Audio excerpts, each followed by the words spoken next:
என்னன்னா, இப்போ நாகர்கோவில் பக்கமா வரும் 2 திவ்யதேசங்கள்.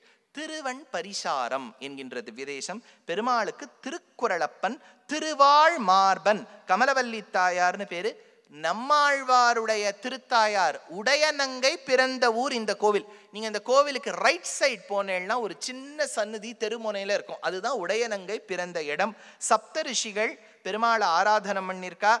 ஹிரண்யவதம் நடக்கும்போது ஹிரண்ய கஷிப்புவை கிழிக்கும் போது மகாலட்சுமி பயந்துட்டாளாம். ஐயோ, நம்ம ஆத்துக்காரர் இவ்வளோ பிபி எங்கேயாவது போயிட போறது, 200 100ன்னு போயிட போறது, பயமா இருக்கு இவரை பார்க்கறதுக்கேன்னு பயந்துன்னு இந்த ஊருக்கு வந்துட்டாளாம்.